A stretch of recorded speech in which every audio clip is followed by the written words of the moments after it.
I really am always looking forward to doing the online workshops. I know there's a tremendous amount of information that I'm going to be able to share with people. And the thing that's also so cool about doing these online is that I get a chance to connect with people from literally around the world. And it really does make this planet a much smaller place.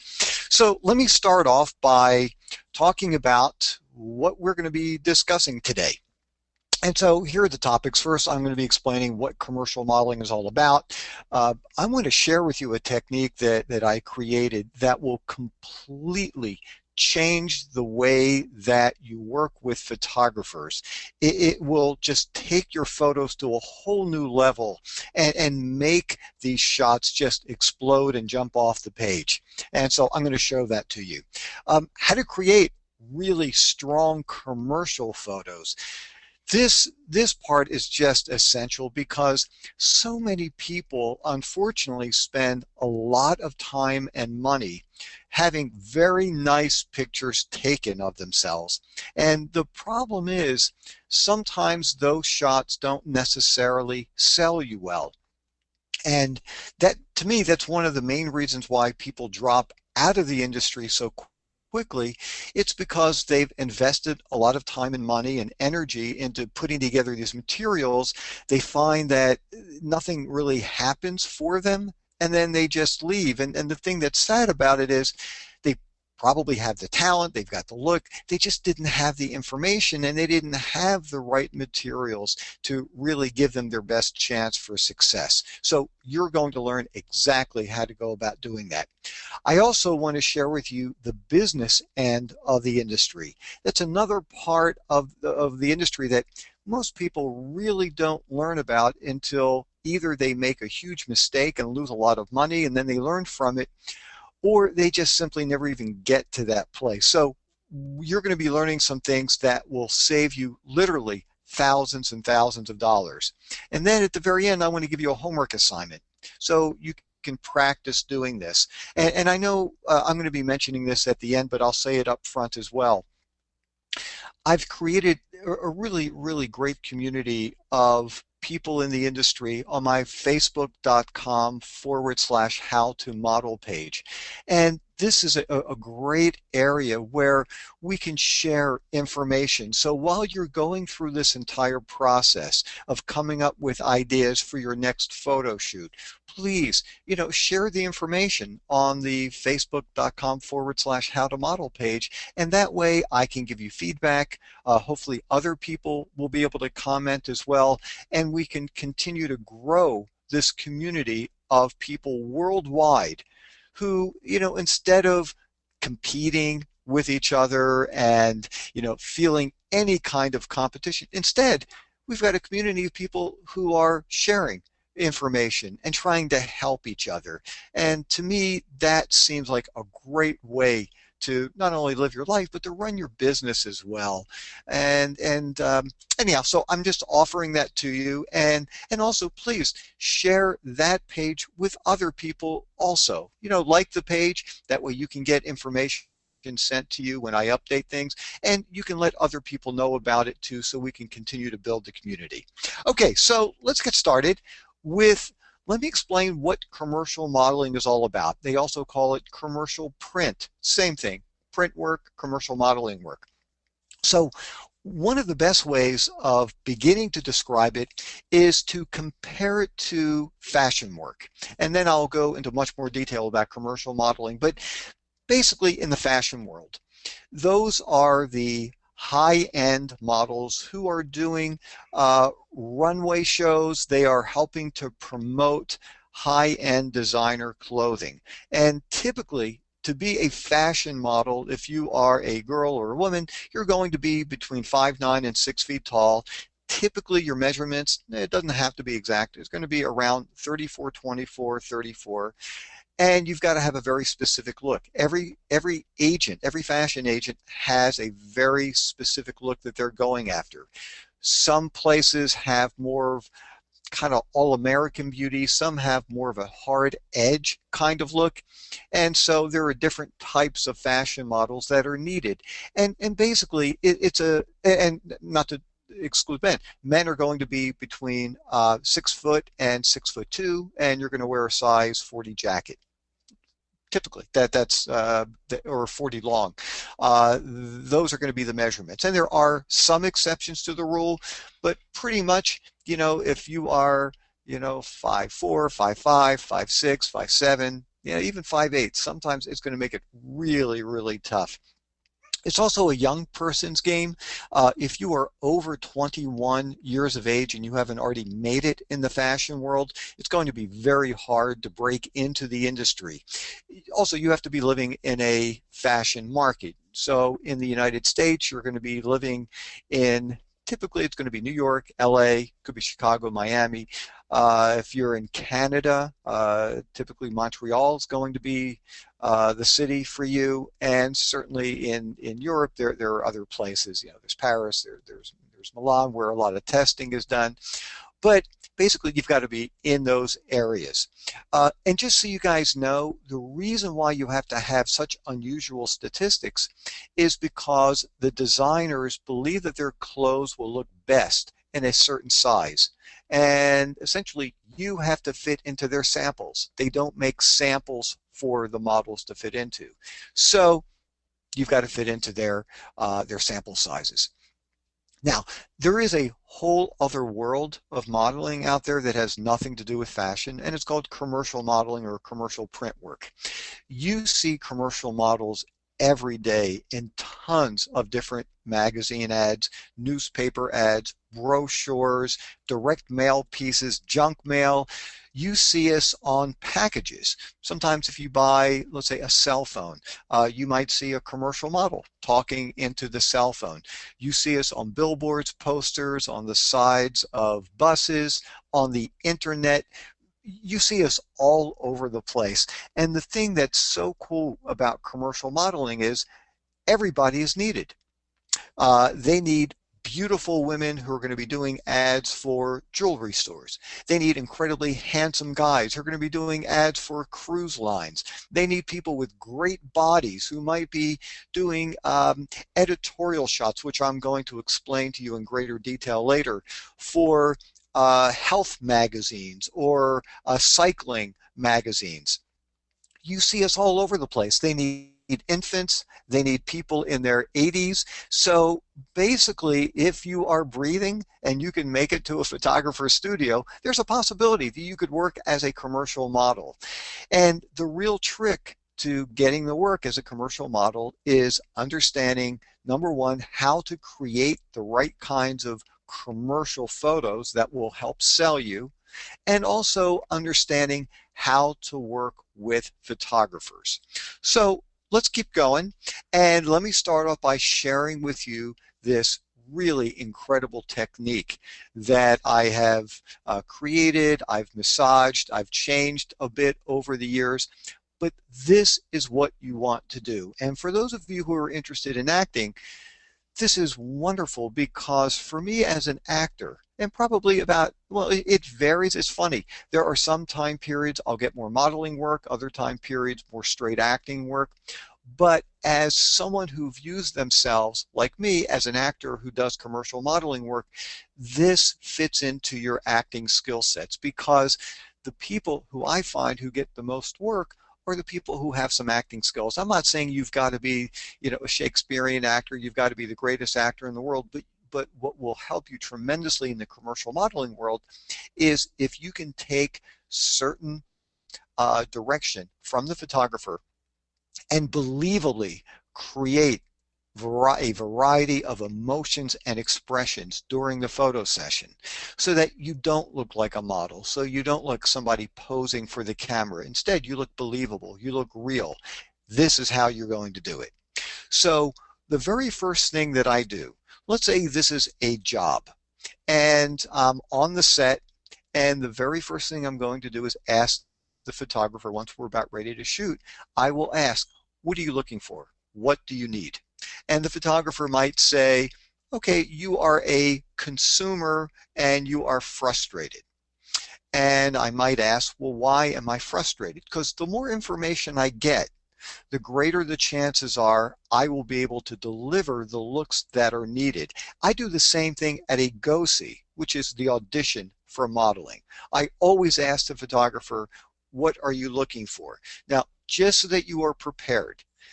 Not everybody works and thinks this way, and you might ask, the photographer, so what are you looking for? And they might say, well, somebody who's happy.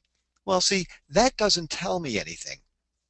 When somebody says, well, let me see happiness, I mean, I'm thinking, well, what kind of happiness? I mean, there are lots of different kinds of happiness. So the more specific somebody can explain it to me, the greater the chances are I'll be able to give them the look that they need. So if by chance you're either at a go-see or you're at a job and they say something kind of generic to you, and then you follow it up and say, well, can you tell me why I'm happy? And they give you the response of, I don't know, you're happy. Let me just see happy. Don't start battling with them. Don't start fighting. Don't start saying, hey, look, I'm just trying to make the job better here. Explain it. Don't get into any of that stuff. What I do in those situations, and it doesn't happen very often, but sometimes, what I do is this. I make a decision on my own.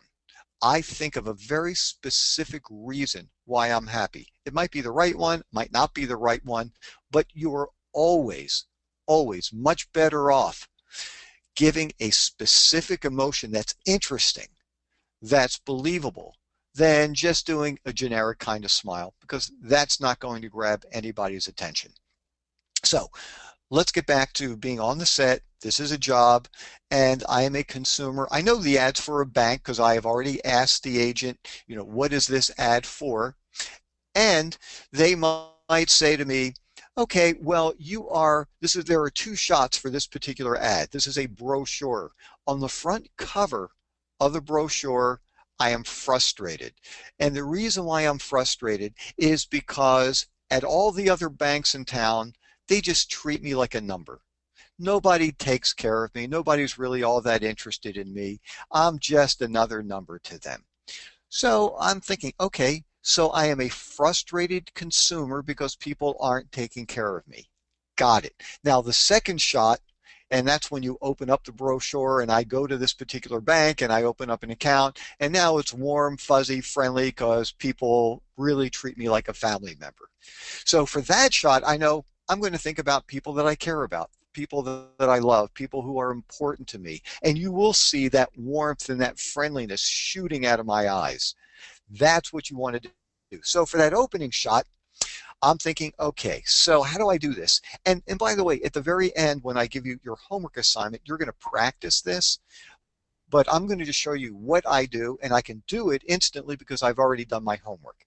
So what I will do is I'm going to tap into a previous experience in my life where I wasn't treated well at a store, because that will make it very clear as to how I'm going to grab the emotion that they need. So let me share with you the real example that I always go to because it's a good one for me. So as you guys probably know, I travel a lot. I fly around quite a bit. And when my children were younger, whenever I was at an airport in various states or different countries, I would always buy them snow globes. Those little things, they're little plastic or glass containers, and you shake them up, little snowflakes come down, it says the name of the state or the country on it. My kids always love getting those. So I'm at the airport, I've got two snow globes in my hand, I'm waiting in line for the cashier, and she's on the phone, and I'm thinking, okay, I've got a couple of minutes, no big deal. I guess there's something going on with business she's got to finish up with. So my very first shot of the session is going to be this. First, I will literally either put my hand up or put my finger up and just say, oh, to the photographer, oh, could I just have 1 second? Then what I do is, because basically I don't want the photographer to shoot yet. I'm not ready for the photographer to shoot yet. So what I do is I stop the photographer. I will literally look away from the camera, because that way I know he's not going to shoot. Look away from the camera, I look down, and in an instant, in a second, I will either say a word, maybe say 2 words, maybe it's just making a sound. Whatever it takes for me to relive that emotion, of being at the airport, standing in line, seeing the cashier on the phone, and then I might say something like, all right, I'm ready. And I look back up to the camera and bam, that's the very first shot. Now the photographer asked for frustration. And I realized that very first look that I gave, there wasn't a lot of frustration in it. And that's fine. That's okay. That's my starting point. And then I'm going to build things up from there. Now, what I'm going to show you here in about a minute and a half could be a 2-hour or 3-hour, 4-hour photo shoot, but you'll get the idea and you'll learn how to do this. So that's my opening mark.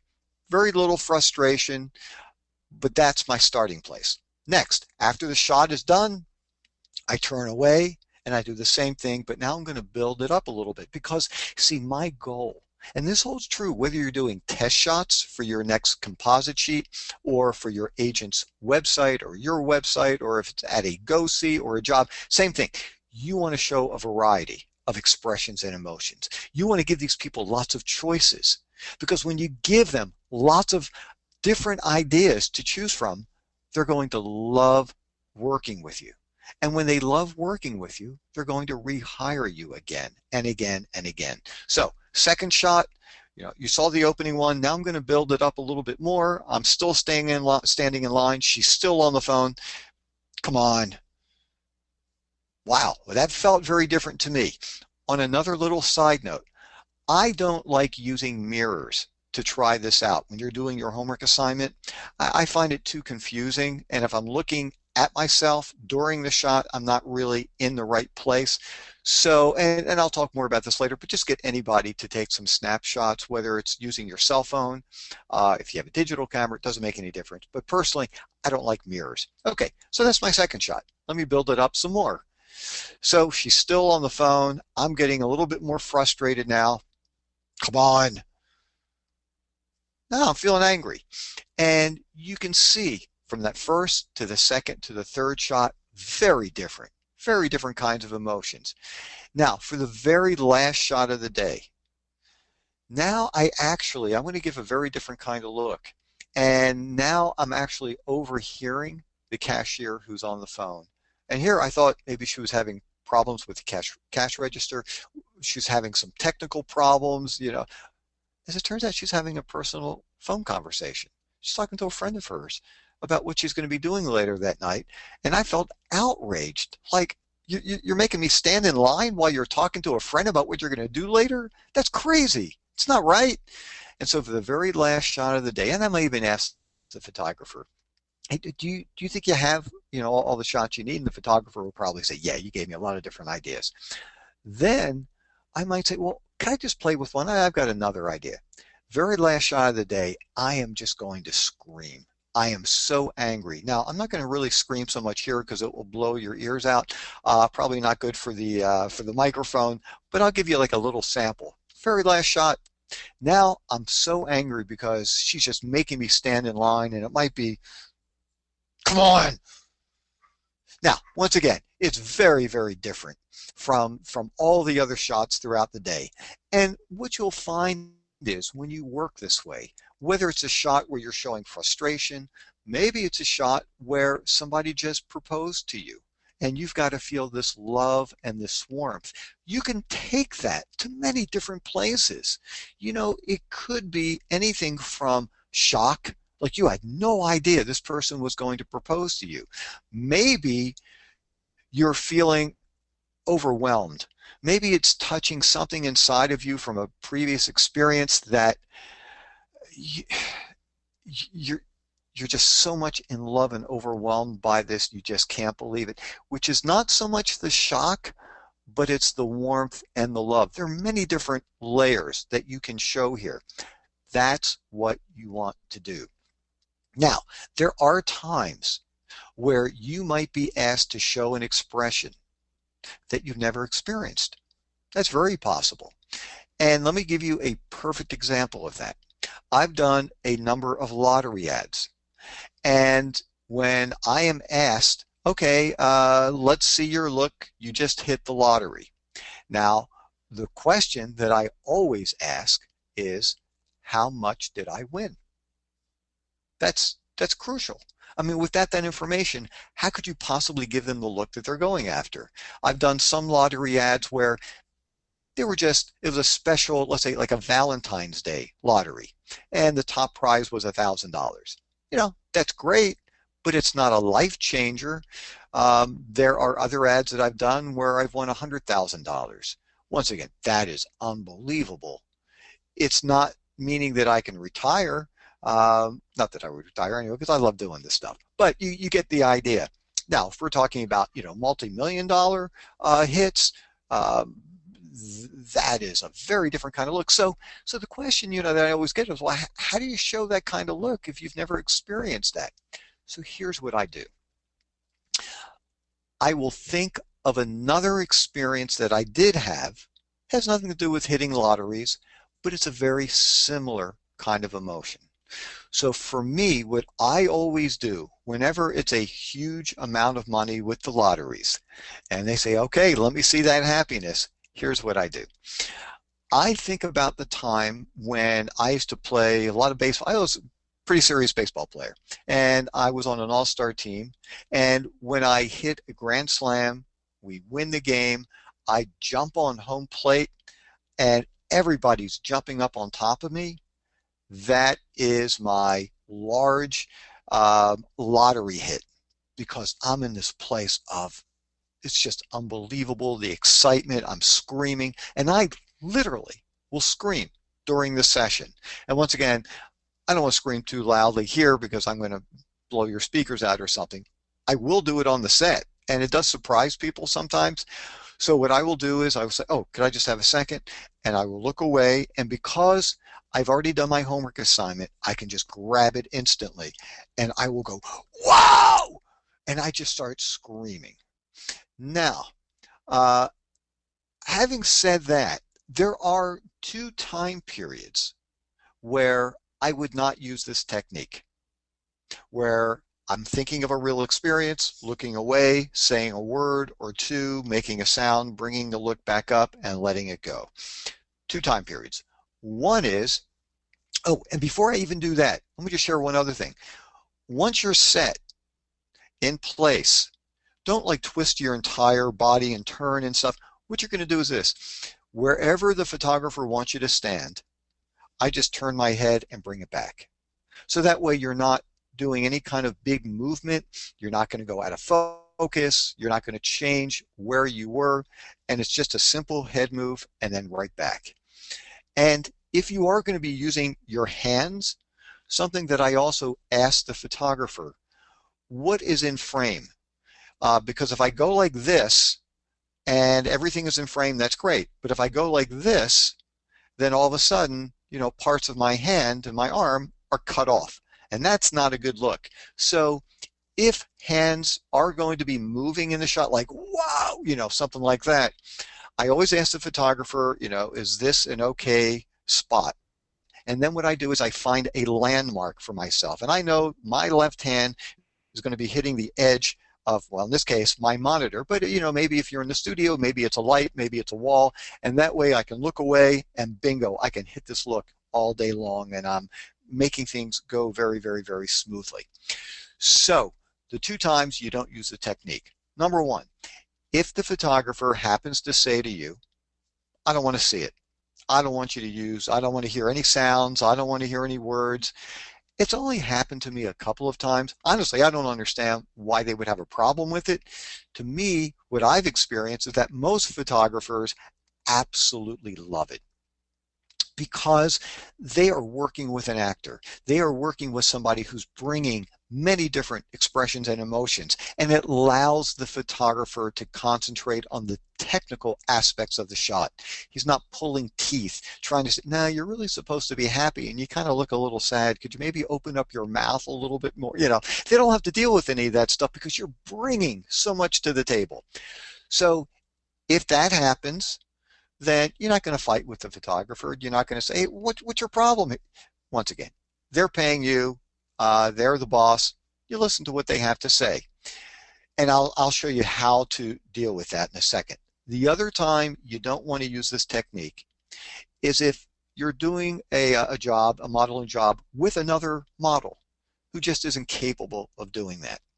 And I'll give you a good example, and I'll make it real short.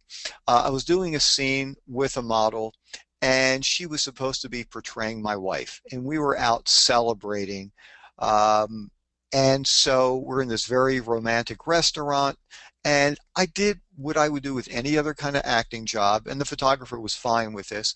And so we're sitting across from each other, and I put my hand across the table, and I'm holding her hand. And I'm just telling her how much I love her and care about her. I'm so thankful she's in my life. And, you know, just all these really sweet, tender, nice things. And it felt really good. It felt right to me, and the photographer shooting away. And after like a minute, and I'm doing all this stuff, and the other model, like, she rips her hand back and she looks at me and she goes, "What are you doing?" And I was just stunned. And I looked at her and I said, "Oh, I'm acting." I said, "You're supposed to be my wife, right?" She goes, "Yeah." I said, "Well, we're supposed to be in love with each other, right?" She goes, "Yeah." "And we're out celebrating." And she said, "Yeah." And I said, "That's all I'm doing." And it just became very clear that this was not somebody I could do this with. I mean, most other models that I've worked with, I mean, they're into it. I mean, they react, they listen, just like it's an acting job. So if you are in a situation where either the photographer says, "I don't want to hear anything," or the other model just doesn't get it, here's what you do. You stop all the stuff, and it's called an internal monologue. You think the words to yourself. That's how you continue to make your expressions real and believable. Because I can guarantee you, if your brain activity is dead, your eyes will be dead. And there's just simply no life in there. And those are boring shots. They're not interesting. So anyhow, that's the technique. And at the very end of the day, I'm going to go into a homework assignment with you just to show you how you can practice this on your own, and you will be great at it. And I'm telling you, when you're really good at using this technique, your photos will explode and jump off the page. Okay, so let me do this. Let me show you some examples of how I use this technique and what it looks like. Okay, so here's the very first one. This was a great ad. It was difficult. It was really hard. This was an ad for an IMAX movie that was running throughout the United States, and it's called Antarctica. And the art director mentioned, look, the whole concept of this ad campaign is this movie is so amazing. It's so real. You feel like you are in Antarctica while you're watching the movie. So what he also added to that explanation was, the other thing I just want to let you know, it's freezing in Antarctica, and I knew that. Like in the summertime, I think it gets up to 32 degrees. It's very cold there. So I want you to look like you're freezing, but I don't want people to think that they are going to be uncomfortable while they're watching the movie. So I want you to look like you're freezing, but having a good time. Now, I can tell you, if I'm freezing, I'm not having a good time. I don't like being freezing. I don't like being cold. And so I was trying to figure out, so how do I do this? How do I look like I'm freezing but having a good time? And then I started thinking, oh, okay, well, maybe I'm hanging out with my family. We're playing out in the snow. Okay, got it. So we did that for a couple of minutes, and then immediately he switched. He goes, okay, now you're frozen solid. This movie is so interesting. It's so believable. You're there. You're frozen solid. You don't even realize you've got penguins there. You've got icicles forming on your face, on the chair. You know, and then we did another one. He switched, and all of a sudden, this movie is so interesting. You don't even realize that all these things are taking place because you're so memorized by this movie. It's just so amazing. So we're constantly switching expressions and emotions. That is why this technique is so invaluable, because you'll be able to make those transitions very quickly. And as you can see, that's what we wound up with: freezing but having a good time. Okay, here's like a really quick look. Frustration. This is a typical kind of bank, and this was an ad where when you opened up the brochure, you know, now they treated me like a family member, and it's warm and friendly. This one was funny. They actually needed somebody who could do a really bad impression of Elvis Presley. And I was the guy. This was a carpet convention that takes place in Las Vegas, and it's for a carpet uh, stain removal and stain resistant product. So here I am as a carpet salesman, kind of nerdy, but when I go to this convention, I transform. Actually, it was fun. They actually flew in wardrobe from a Vegas show. Here's another one. This was, some of you might have seen this. It ran throughout the Northeast on billboards for a pest control company. And, well, it was just kind of a funny thing doing. Shot my boxers up on billboards. But I can tell you, even though it's a little bit silly, it's fun to drive down the street and see yourself up on a billboard. I think that's really cool. This was amazing.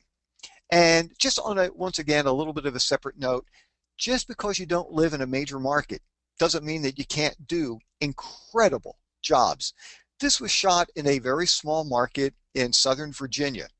And once again, just because it's not in New York or LA or Chicago and Miami or Toronto or major markets, doesn't mean that the photographer isn't incredibly talented.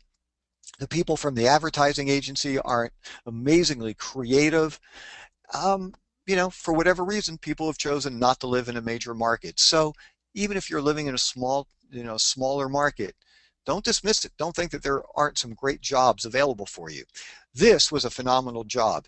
And I wanted to show you this because it's a little bit of a warning for your future photo sessions. This is for a bank, and the whole idea is, get the monkey off your bank.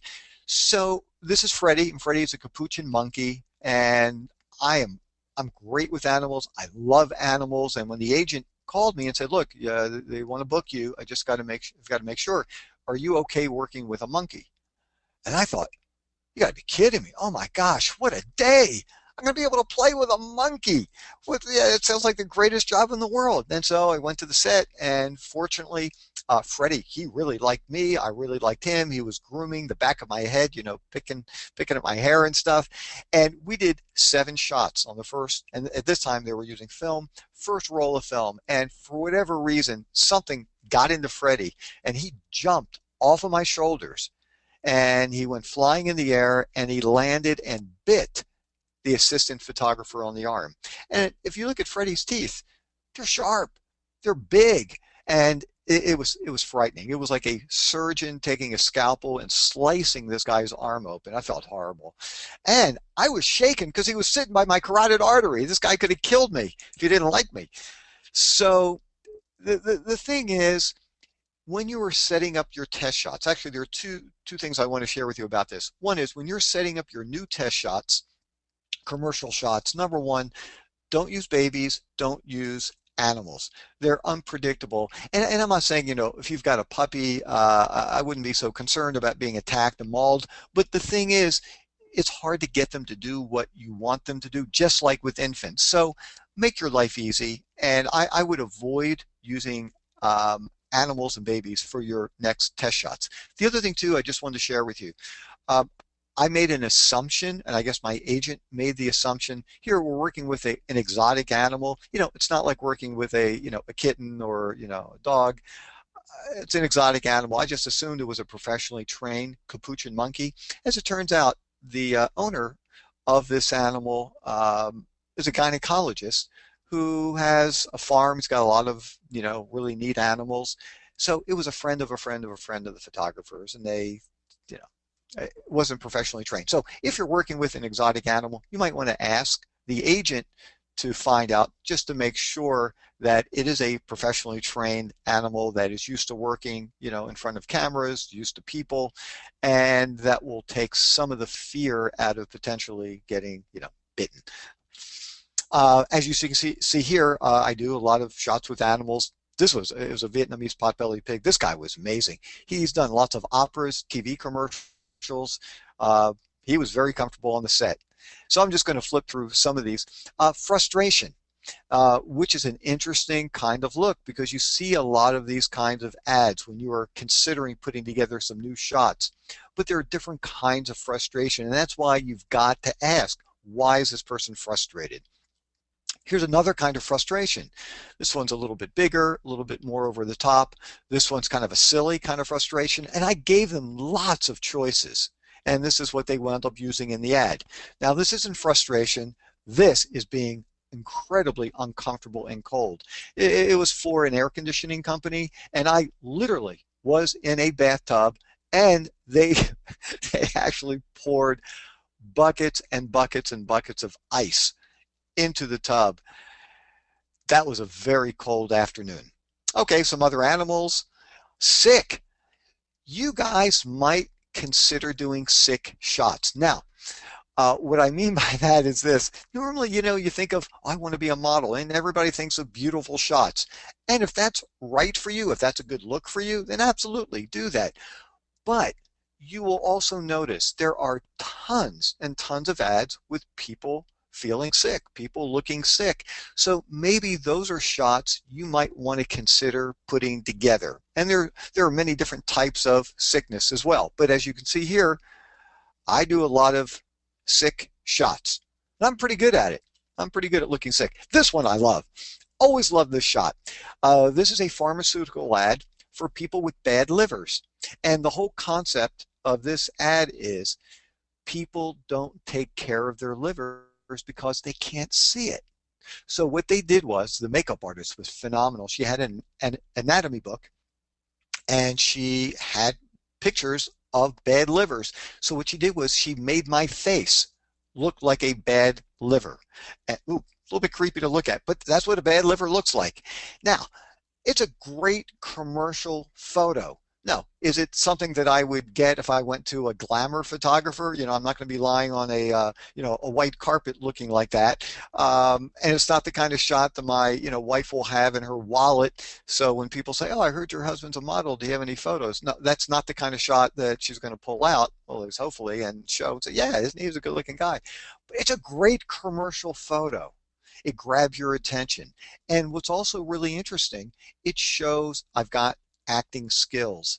And the other thing too is when you are creating these new shots, you want to bang people over their head with the look that is right for you. So that if I only had 4 shots on my composite sheet, and let's say, I tried to look good, and I looked like a happy business guy or a happy dad or a teacher.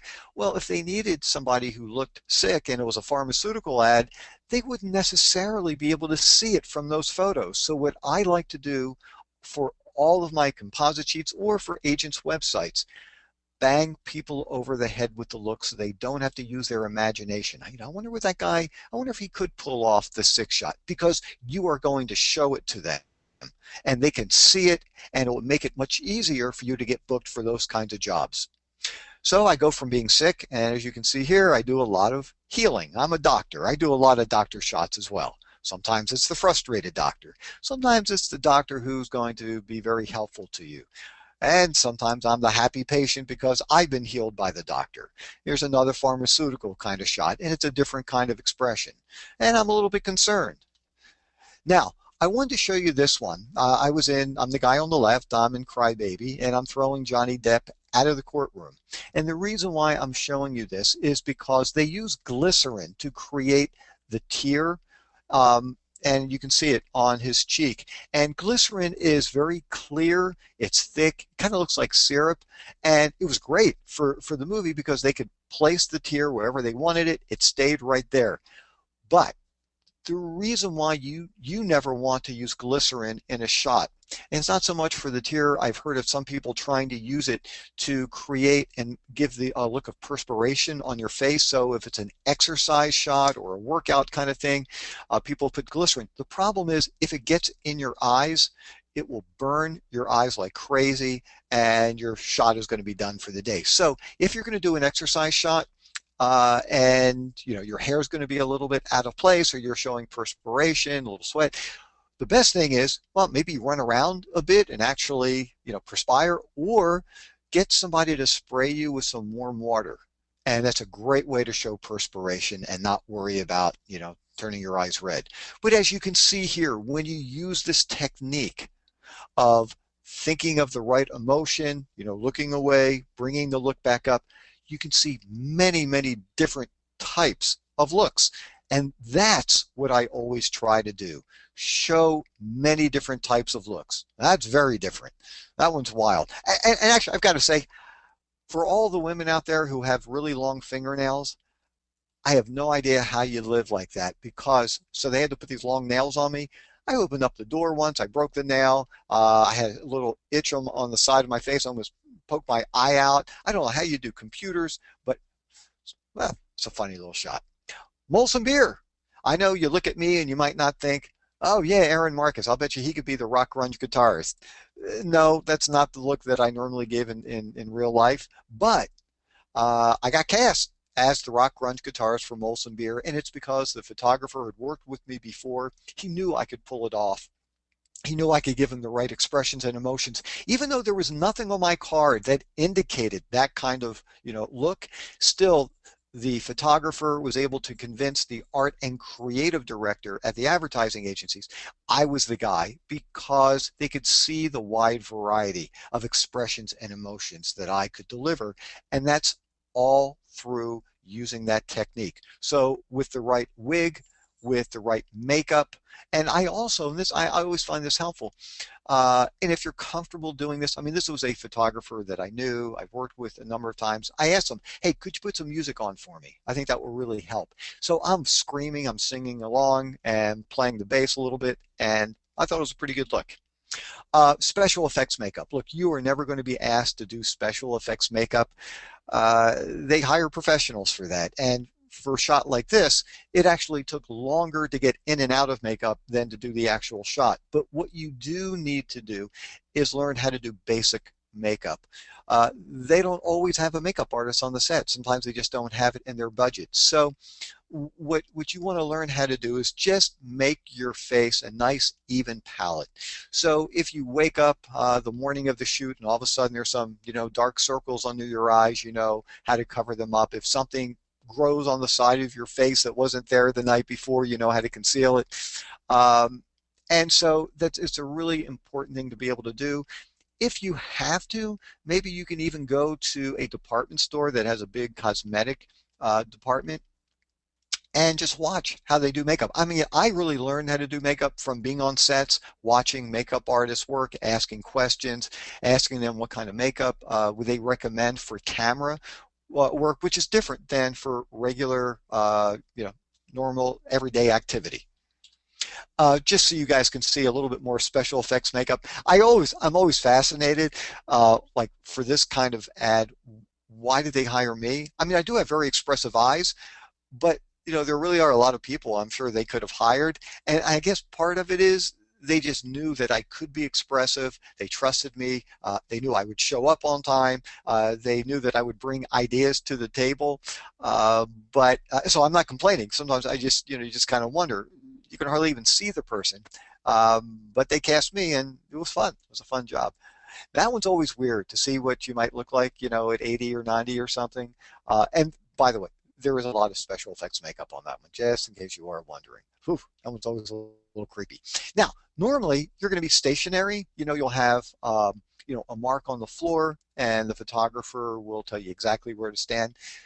Every once in a while, there could be some movement. And for this one, there was a product called Blast. And I asked the photographer, because I was thinking, I want to blast off. That seems like it makes sense. And he said, yeah, no problem. I'll follow you. So as you can see, I'm screaming, I'm blasting, trying out many, many different kinds of ideas. That one didn't quite work. I'm not really a gymnast, but I tried. And in every single shot, there's always life and a lot of energy. And that's what I try to bring. Now, there's also a lot of work that has been going on for a number of years where photographers are able to really manipulate the photos. Years ago, this really didn't happen that much because it was very time consuming and very expensive to actually go on the film and make changes. But now with all the variety of programs that photographers can use, it's very easily done. On the positive side, you can create shots now that you simply couldn't create years ago, or it'd be very difficult. On the flip side, the part that's not so great is that the photo sessions typically don't last as long, simply because they can just fix things later. And so, since most of the time we are paid by the hour, sometimes you're paid by the day, um, the shots don't necessarily take as long, because years ago, when they used to use, it's called Polaroid cameras, and what would happen is the photographer would take a picture, and in like 60 seconds the film would develop, slide out of the camera, and they would look at it and they might say, oh no, this thing has to move over here a little bit. They would check the lighting constantly, so you could easily spend 30 minutes just testing, just to make sure everything was in place, because once again it was expensive to fix things later. But let me just show you. It's pretty cool what you can do with today's technology, and I think it's great. Oh, those are really neat shots. Those are fun. Wow, that's pretty cool. Now, once again, sometimes people are a little concerned about showing a lot of emotion. I'm telling you, you just got to let loose sometimes. You've got to break free of being concerned of what people will think of you, whether you're going to be silly. My feeling is, just give it a shot. If you're not heading in the right direction while you're screaming, the photographer will let you know. Most of the time, people really love it. So this was a special keyboard. There's a lot of excitement, and I'm just letting loose and screaming. This was really cool. This was at Disney World. And you might have seen this one. It's a national ad campaign. And basically, the whole idea is, look, you've been to Disney World with your family, your kids have grown up, come back again as an adult and be a kid again. So we're on the teacup for this one. We did like a bunch of different shots. Some were with Mickey, and then other places around the park. And you just had to let loose, have a good time. And once again, I'm not worried about whether I'm going to look silly. I'm just screaming and having a wonderful, wonderful time. And just to show you, actually, this is interesting. That is on my composite sheet. And because of that shot, I got this job. And this is a Virginia Lottery shot. And the reason why I got it is because they said, oh, we saw the other shot where you were screaming. We knew that you could pull this one off. Now, it's a different kind of look. But they knew that I could pull it off. So that just really reinforces that concept. Bang people over the head with the looks. So once you figure out your type and your looks, show it in your photos, so that way you can more easily be considered for those kinds of jobs. I do a good nerd. Sometimes I'd rather have the agent say to me, hey Aaron, look, I know you're a talented guy, I'm sure you can pull this one off, they need a nerd, as opposed to, hey, they need a nerd, you look like a nerd, I'm sure you can do it. Well, I'd rather hear it the other way, but you know what? It pays the same whether you're the good-looking guy or the nerd. Once again, something that's really neat with commercial modeling that people don't necessarily think of, sometimes they can turn into TV commercials. And that's what happened with this one. This is for an internet cable system. And basically, we shot the print ad, and these were billboards. And they also shot a TV commercial, and they wanted to use some of the same models in the shot. I've actually done some national television commercials based on me booking the commercial modeling job. Just actually, this happened to be a pharmaceutical. We were shooting this in New York. And once again, this is not my wife, but somebody portraying my wife. And, it's a nice shot. It could be used for a lot of different things, but this one happened to be for a pharmaceutical type of product. Hand modeling. There are body part models as well. And there are hand models, leg models, eye models, hair models, teeth models. And it's kind of interesting. If you're walking around in New York and it's summertime and it's, 100 degrees outside, and you see people walking around with gloves on their hand, chances are they're either thieves or hand models. You've got to take really good care of your hands. And I've done some hand modeling. Actually, I even did a hand modeling job for a TV commercial, which was really cool. Spent an entire day like holding shrimp and other items, food items, having to dip it. And the director, who specializes in food product TV commercials, we spent probably about 5 hours with, he was explaining, okay, I need your hand to kind of, dip in this way, turn it this way. Okay, no, let's try it this way, where you're going to kind of come in this angle. Why don't you hold it like this? It was unbelievable how specific and how many different ways. So for this particular ad, it's for a utility company, and you get a $50 rebate when you use energy efficient appliances.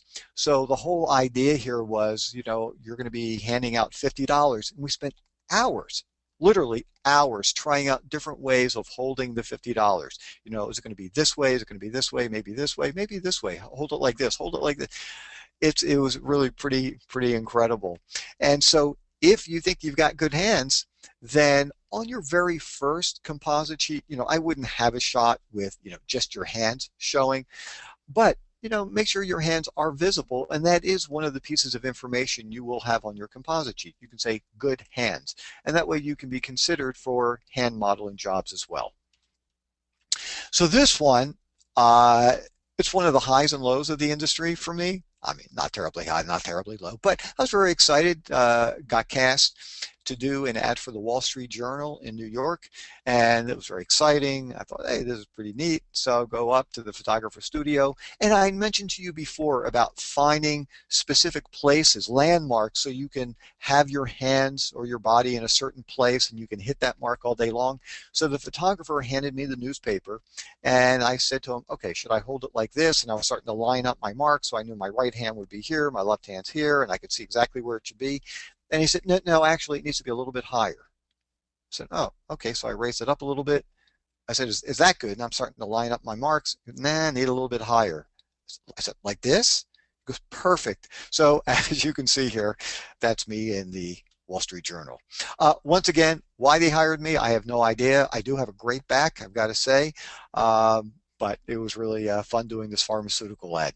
And this one really sums up everything that I was talking about with this technique. This was a Pennsylvania lottery, and this was for a Valentine's Day, and the top prize was $1,000. You give her chocolates, that's what you get. You give her flowers, hey, that's pretty good. But man, when you give her that, Pennsylvania lottery Valentine's Day ticket, watch out. So anyhow, you have to be able to switch emotions very quickly, do things in a believable way, and give them lots of choices. Let me quickly explain to you editorial work. You might have heard the expression, but you might not know exactly what that means. By the way, just so you guys know, you are looking at a Maxim model. That's right. I was in Maxim magazine. Now, normally you don't think of a guy like me being in Maxim magazine, but I did an editorial for Maxim magazine. Editorials are this. They're not ads. Editorials are photos that are either on the front cover of a magazine, or they are the picture that goes along with an article. It helps explain the article. So for this particular shot, a little bit creepy. It's interesting though. There was an article in Maxim magazine about how long do men live. And I'm the funeral home director, and I'm sizing you up. And if you eat a certain way and you get a certain amount of sleep and you exercise a certain amount, we can kind of predict how long you're going to live. Now, let me share, and I'll show you another one in a minute, but let me explain one thing to you, and this could save you tons and tons of money. I made this mistake once. I will never make this mistake again, and you guys will never make this error. Editorials, like I said before, are not ads. Editorials are actually paid for by the magazine. They will pay the photographer, they will pay the model. If it's in the budget, they'll pay for the makeup artist as well. The reason why magazines do that is because they know that subscribers and people who purchase the magazine like looking at pictures. So they're more than happy to spend the money to have the photos. Now, magazines make their money by people purchasing the magazine and by placing ads in the magazine. So since they're not only not making any money with editorials, they're actually spending money, we get paid a lot less when we do editorial work. And that holds true in the fashion world as well. Fashion models who do editorial work and they're on the front cover of a magazine, they make very little money. They do it for the exposure because there's a greater chance they're going to earn a tremendous amount of money from, a cosmetic line or something like that by being on the front cover of a major magazine. For us, I'm not going to be getting them, millions of dollars for a cosmetic line by doing editorial work, but I do it for a couple of reasons. One is it could be a great shot that I will use on my next composite sheet or on the agent's website. And it also gives me an opportunity to work with a photographer and others who might recommend me or hire me for future projects. So I like doing editorial work. It's not unusual to get paid half of your hourly fee or sometimes even less. So here's the mistake that I made. I got hired to do an editorial for Newsweek magazine. I was going to be on the front cover. I thought that's pretty cool. And this was in New York, and I asked the agent, is it 125? Which is half of the 250, which is the going rate. Doesn't mean you always get it, but that's the going rate. And she said, yeah. I said, how many hours? She said, it's a 5-hour shoot. And I'm thinking, wow, well, that's a tremendous amount of money for the day, especially for an editorial. So did the job, and then 90 days later, and by the way, it typically takes 90 days to get paid for a modeling job. If you get paid sooner, consider yourself lucky, but I'd never contact an agent until 90 days are up. So contacted the agent, and after I got my check, and it did take about 90 days, and I noticed that instead of getting the full amount, I only got paid $125 minus a 20% commission fee, which is typical of what agents take in the commercial modeling world. So the agent said, well, you must have misunderstood something, because I said, yeah, I only got paid for 1 hour. What happened? I was getting paid $125 for the 5 hours of work, not $125 an hour. So if you ever get a phone call about doing an editorial, make sure that you get it really clear. Are you getting paid a certain amount of money? Or actually, let me just turn this thing off right here. Okay. Make sure that you are actually getting paid that amount per hour, or are you getting paid for the entire time? So actually I made $125 for the 5-hour shoot. Having said that, I still would have done it. I mean, I was still thrilled, do something on the front cover of Newsweek. That's pretty cool. And to me, once again, on a little bit of a side note, I don't accept or turn down jobs based on money. I accept jobs because they're fun, they're interesting, it could lead to further work, and there are very few things that I will turn down, and it's only because I'm not comfortable being associated with a certain product, or I think it might hurt me business-wise, and I might turn those jobs down, and that's something for you to keep in mind as well. But the important thing to remember, I always find that jobs lead to more jobs. And I really don't care about the money. Look, I'm not going to lose money on a job, but if I break even on a job, sure, that's not a problem for me. Look, when I first started, I did jobs that paid me nothing, and I was more than happy to do it because it was in my best interest. So if you do an editorial, make sure you just really clarify how much you're getting paid. So let me show you another editorial. That's a front cover of a book. That was in Philadelphia Magazine, How People Are Protecting Themselves Today. That was an interesting shoot. Just another editorial. That's not me. A little anger issue for this editorial, and I think it was some kind of psychological publication. Here's one. It's not the most glamorous shot I've ever done. It was a medical journal, and it was an article about hemorrhoids, things not to do. So you don't want to go into the restroom with the New York Times and sit on the toilet for half the day. Okay, so how to create really strong commercial photos. The key thing is make your photos look like ads. Now, sometimes you might be in a position where you don't have that option, but if you can, try to make the shot look like an ad and show a variety of expressions and emotions. So basically what you're going to be doing for your next photo session, when you're doing some test shots for either your new composite sheet, your portfolio, for your agent's website, you are going to basically produce the shot. You are going to come up with ideas, find locations, find the right wardrobe, find the props, the items that make the shot look real. So if you are a student, maybe you're going to have a computer, you'll have the desk, you'll have books, pencils, pen, a lamp, calculator, and show a lot of different expressions and emotions. Let me show you different examples of shots that you could potentially do. I went through magazines, and now some of the shots that you might see, because There are a couple different ways of getting ideas. You don't have to create these on your own. Go through magazines and find ads that are right for you and borrow the concepts for the shot. I'm not saying steal the ad, that you can't do that. That's not legal, but you can get ideas, and I'll share with you some other ways of getting ideas as well. So if this is in your category, you look at this shot and you think, even without any headlines, even without any copy, like the words in the ad, this is a great ad. This could be an ad for a lot of different kinds of products. And it's a great relationship shot. And you know the scenario. Mom's coming back from work. She's picking up her kid from daycare. And this could be an ad for a daycare center.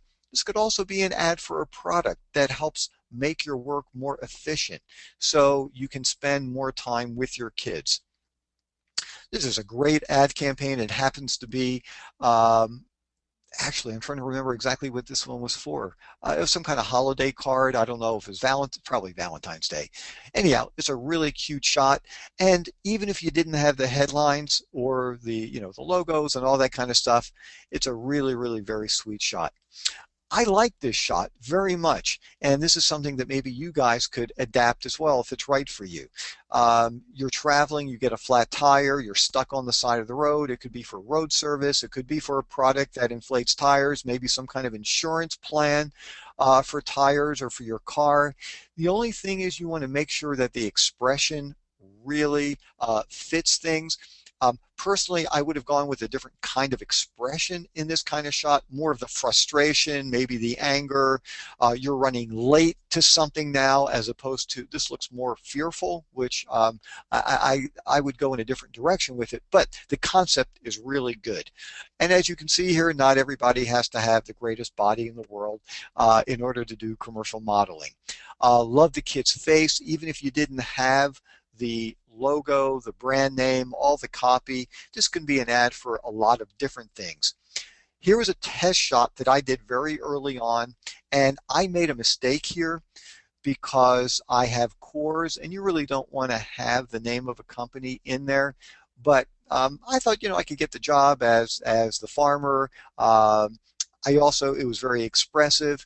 And the one thing, and I had mentioned to you earlier about not using animals, this was a really difficult shot because I couldn't get that little pig to stay still. I set up the shot. I found the pig, I found the location, and the photographer and we basically exchanged services. I didn't charge the photographer my modeling rate. He didn't charge me anything, and we both got a chance to use the shot for our portfolio. The problem was the little pig wouldn't stay still. And he's squirming, he's trying to jump out of my arms. And the photographer said, look, if you can't get him to stay still, I can't do the shot. And I'm pleading with him because like I said, I'm really good with animals. I love animals, and I connect with them, and I'm petting them, I'm singing to them, I'm rocking them, I'm doing everything I can. Nothing would get this little guy to stay still, except at one point, and we're almost ready to just give up, this little guy pees all over me. And he got that smile on his face, and bingo, we got the shot. And one thing that's kind of funny, we kind of like have the same smile. It kind of looks like we're related, but I love how he's got like his little hoof on my knuckle. Really, really cute guy. So as a suggestion, don't use animals or little babies for your test shots. They're unpredictable and sometimes hard to work with. Here's another test shot. And what I wanted to do is, and this is an older composite sheet, or a shot that I used on an older composite sheet, what I wanted to do was combine two ideas. I wanted to get booked as a business guy, so I'm wearing a suit, and I wanted to get booked as a young dad. So I combined both of those elements, and I was thinking this could be an ad for life insurance, for the times you aren't going to be there. That's the way you want to be thinking for all of your new shots. Make the shot look like an ad.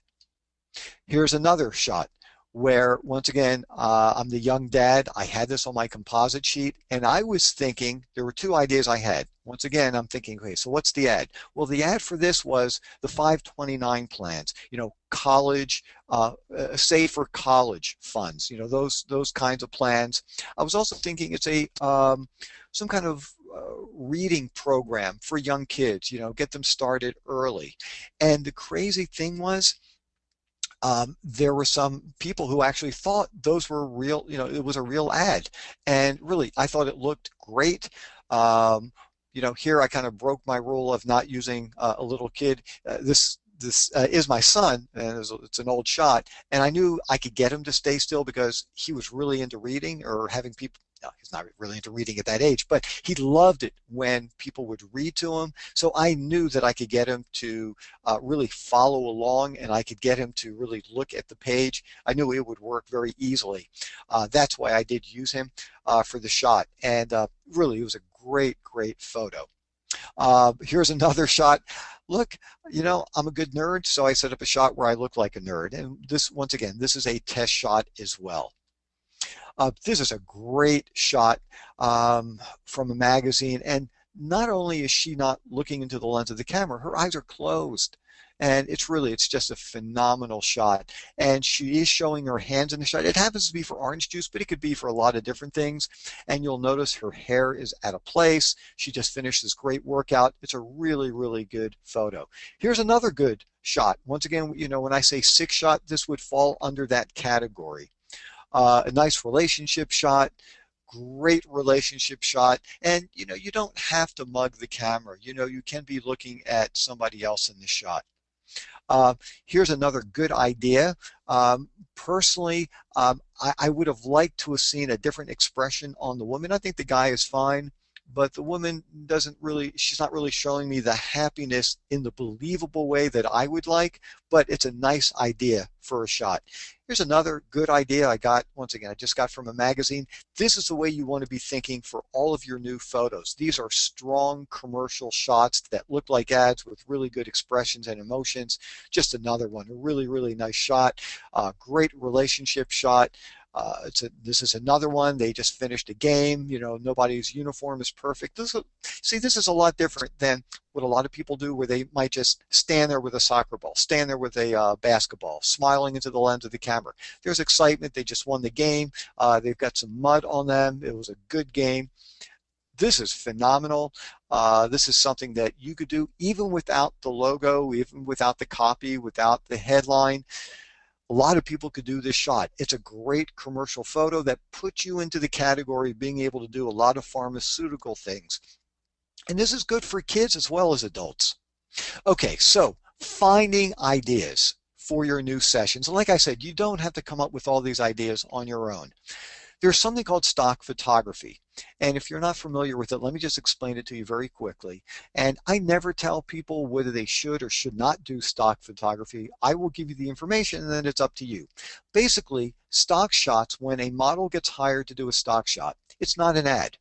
It looks like an ad because the stock photographer wants to be able to rent this photo to a company or an advertising agency, and it has to be ready, camera ready, so that it's generic enough that they can use it for an ad. So they hire models. Now, they pay the models a lot less. Typically, you're looking at somewhere around $75 an hour in New York as opposed to $250 because the photographer doesn't know if he's going to be able to rent the shot or not. So you don't get paid as much, but you do get paid more. You get paid a lot faster. And the other positive thing is you will get a copy of a phenomenal shot that looks like an ad. These have to be slick. They have to look great because they are ready to be used as an ad. So, and that's why a number of models will do stock photography. The only potential problem, well, there are two potential problems with doing stock photography, and once again, it's going to be your call whether you want to do it, is you have no control over where your image is being used. So you could do a stock shot and it's a nice, friendly, photograph of you, almost looks like a headshot, but it could end up in an ad campaign for a product that you don't want to be associated with. And you have no control over it. And that's one of the potential issues with doing stock photography. The other potential problem is if you are being hired to do an ad, let's just say for a bank, they might ask you, do you currently have any ads for any competing banks? They need to know. So, if you've done other ads, you're going to know exactly who the ad was for, how long the ad ran, where it ran. But when you do a stock shot, you have no idea because the stock photographer doesn't send you an email saying, hey, just wanted to let you know, this company picked up your shot. It's running here. You're just you're just a number, one of many, many, many, many numbers. And the stock photographers simply, they're not set up to send out emails to their models. So if you're asked, did you do an ad for a competing company? You really have no idea.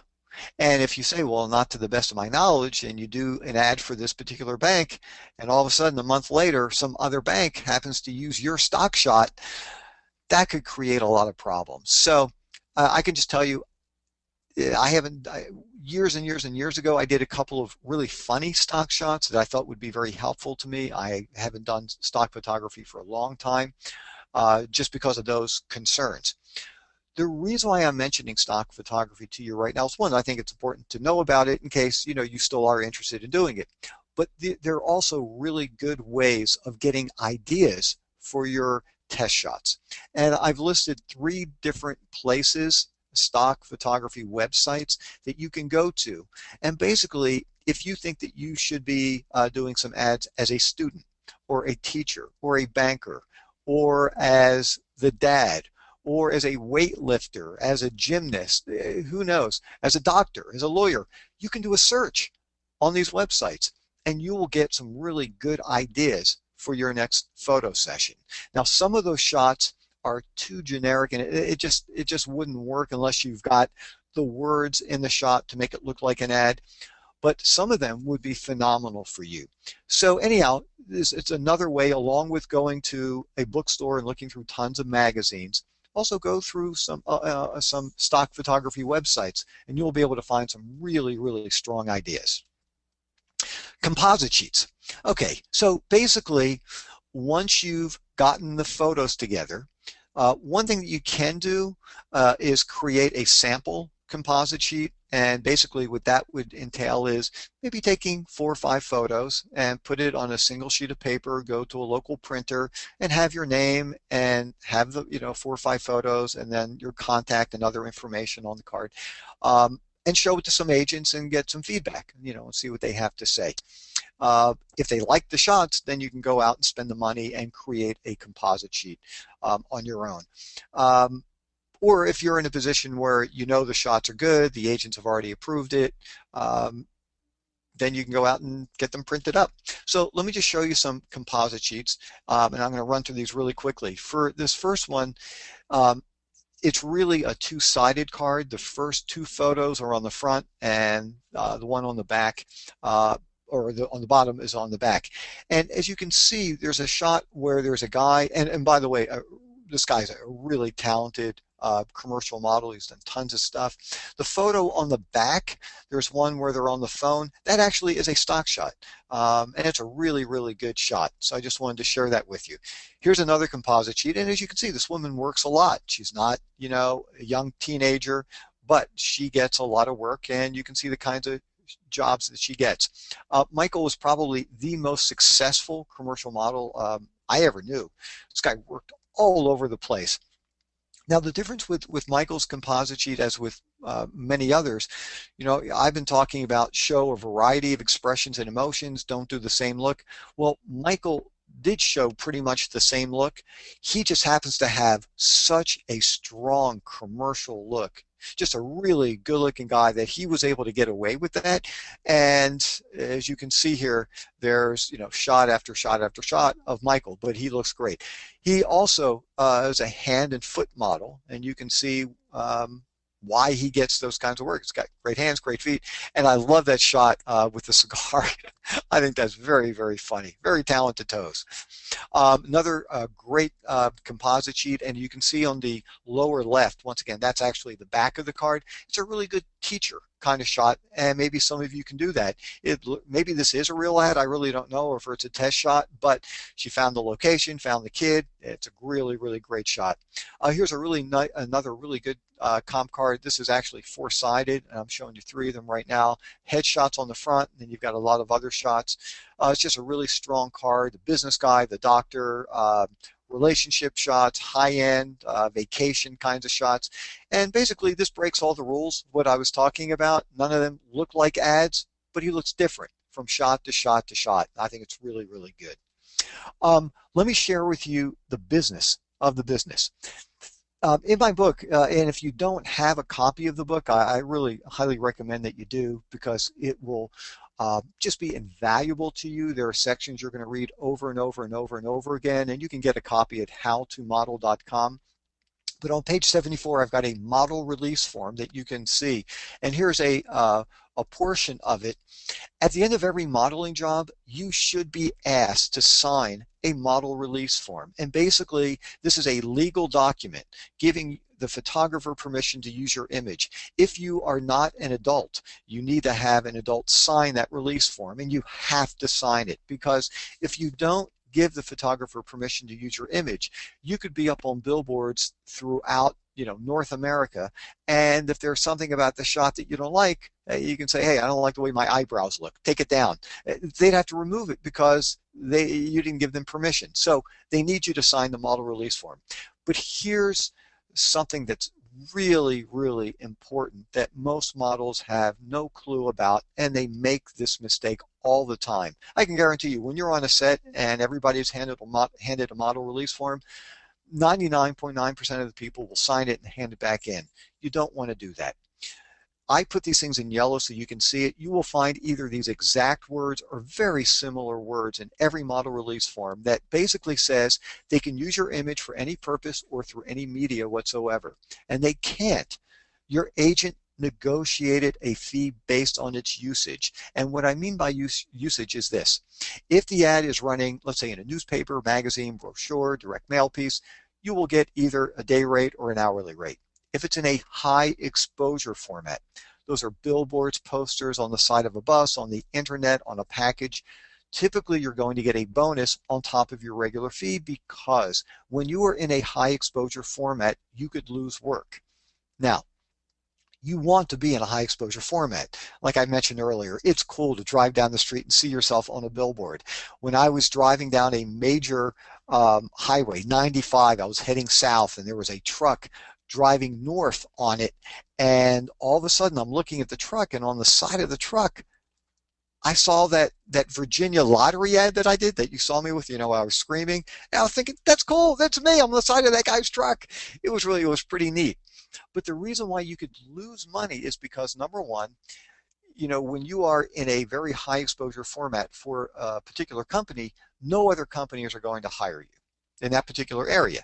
So you can lose money that way. The other thing is sometimes models get overexposed. So even if, let's say, you did a lottery ad for that particular state, maybe there's an ad for a local restaurant. The photographer or the people at the advertising agency might say, he's got a perfect look for this thing, but I've seen him all over the place for that, that lottery ad. Let's find a fresh face. So to help compensate you for a potential loss of work, you should get a bonus.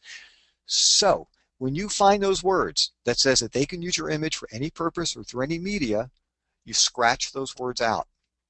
You write in there very specifically how your agent said the ad will run. So if your ad is running in a magazine, and by the way, in my book, I've got a whole long list of all the questions you've got to ask your agent prior to going to the shoot. And one of them, what is the usage?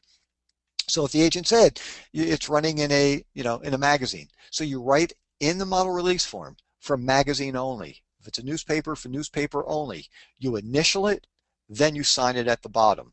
And that way, if the company loves this magazine ad and they decide, you know what, let's put it on our website. Now they have to renegotiate with your agent.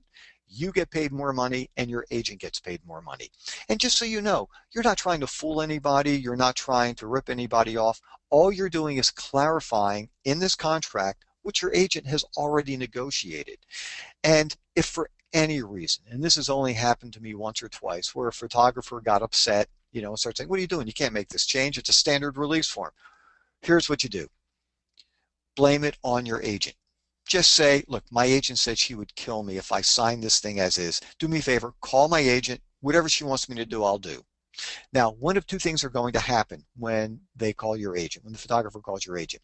The agent might say, Well, of course, that's the way it should be. It's he's just clarifying what we already agreed upon, and let your agent battle it out. It's not your job. You're there to work as a model. Let your agent handle any kind of negotiations. The other thing that could happen, and this could happen especially in a smaller market, where maybe the agent gets a lot of business from one particular photographer, and she doesn't want to ruffle any feathers. She might even say to you, "Look, just sign it as is. Don't worry about it." And the photographer is, I mean, the agent is thinking, you know what, if the photographer uses it on a billboard, okay, she might not make as much money, but she's going to get a lot more money from future jobs with that particular photographer. So I'm not happy about that. I would sign it. I pick and choose my fights with agents very carefully. I'd let that one go. So anyhow, that's how you handle it, but you always want to make the change to a model release form, because I know people who have ended up on TV commercials where a print ad, they took a still picture and used it as part of a television commercial for that company. And because they signed the model release form as is, giving them permission to use it, through any media, they lost out on getting extra money for the TV commercial. Okay, I had mentioned in some of the notifications that you guys got about talking about how to get photos taken free.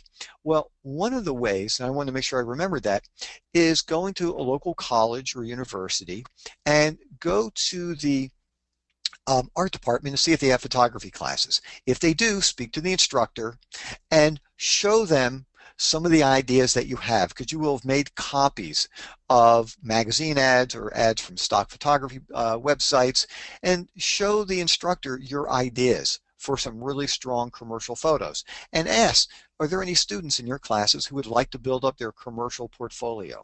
And I am sure you will find some students. And what you can do is you work out a deal where you're not going to charge the student your regular, modeling rate, and they're not going to charge you anything because they're students. And the worst case scenario is that you do a photo session and the shots just technically are not very good. They're blurred, there's junk in the background, they're just not really, clean photos. But even if that happens, you're going to be able to look at the shot and say, you know what, I love my expression, it looks believable, everything works about it, it looks like an ad, but technically it's just not very sharp. I can't use it, and you have to find another photographer. Best case scenario, you just got this picture taken free at absolutely no cost to you. And if this student decides to go out and pursue commercial modeling work, they've worked with you, they liked your work, why wouldn't they want to hire you again? Just as a little bit of a warning, and I think it's really important, whenever you're working with an unknown person, you're working with a student, doesn't make any difference who it is, bring somebody with you. You just can't be too careful today. Bring somebody with you, let other people know where you're going to be. Like, I'm assuming everything will go great, but you just have to be very, very careful today. But if you do work with a student, here is a very simple release form that I recommend that you have the student sign and you sign as well. And basically what you're going to be saying is that, you are giving the student, and put the student's name, permission to use your image for promotional purposes only.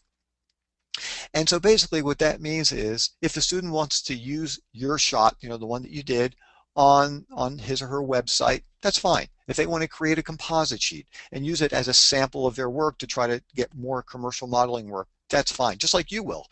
But they cannot sell your image without your permission. Now, legally, they can't anyway.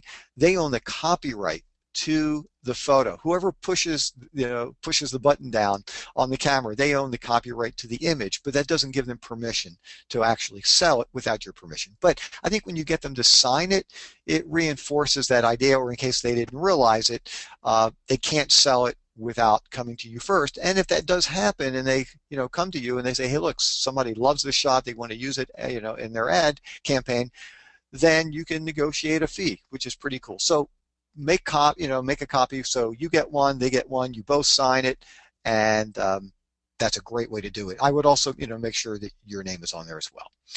Okay, a voucher. A voucher is the invoice that you'll be using for every modeling job. And every agency has their own voucher, but essentially they say the same thing.